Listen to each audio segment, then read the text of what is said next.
New ইয়ারে ঘুরতে না গিয়ে কালেকশনে গিয়ে গিফট কিনলাম, বাট কেন? আরে বলছি আসলে সেদিন ছিল সাবিনার মা বাবার 25th অ্যানিভার্সারি। কাটা তো দেখতে পাইনি, কেকে ভাগটা বসিয়ে দিলাম। দেন আমার বন্ধুকে একটু ব্লগ করা শেখাচ্ছিলাম যে ব্লগের ক্যামেরা এভাবে ধরতে হবে।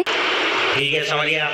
এইসবের বাইরেও আমাদের একটা গল্পের আসর বসে, আমরা অনেক গল্প শুনি। এসবের মধ্যে অ্যাজ ইউজুয়াল আক্তারের যেটা কাজ, পা নাড়ানো আর ফোন ঘাটা। তাই বাবা ওকে ডিস্টার্ব করে লাভ নেই, ও ওর কাজ ভালোভাবে করুক, আমি আমার পাগলামো বজায় রাখি। এদিকে জীবনের সাথে গেম হয়ে যাচ্ছে আর ও গেমের মধ্যে এখন ক্যারাম খেলতে ব্যস্ত। আমার পাগলামোর মাত্রা যাতে আর বেশি না নিতে হয় তার জন্য আমাকে খাবার নিয়ে বসিয়ে দিল এদিকে।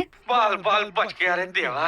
ছোটবেলায় আমরা জানি একদম ভীষণ রিল্যাক্স, কিন্তু মুস্কানের মনে হচ্ছে মুস্কান ভীষণ চাপে আছে, কারণ 2 তারিখ দিয়ে স্কুল যেতে হবে। লাস্ট কাজ হলো আমাদের এবার খাওয়া দাওয়া শেষ করা। এবার বিরিয়ানিটা একটু টেস্ট করে নিলাম। তারপর আজকে আমি রেগেছিলাম, আমি ভেবেছিলাম আজকে আমার খাওয়া থেকে ওকে ডিসমিস করে দেবো, বাট সবসময় সেটা উল্টোই হয়ে যায়। আমরা একসাথে খেতে বসবো মানে দুজনে খাওয়াবো, এটা ম্যান্ডেটরি। আর যেটা সচরাচর দেখা যায় না সেটাই দেখা গেল, মানে আক্তারের পাত পুরো পরিষ্কার আছে, থালায় কাঁচা লঙ্কা পড়ে আছে দেখে আমি সেটা নিয়ে নিলাম। আমার মতো কে মানুষ যে পাতের কাঁচা লঙ্কা খেলে ঝগড়া হয়। ফার্স্ট জানুয়ারির পুরো ভ্লগ যদি দেখতে চাও তাহলে কিন্তু ভ্লগটা চেক করে আসতে পারো। চলো টাটা।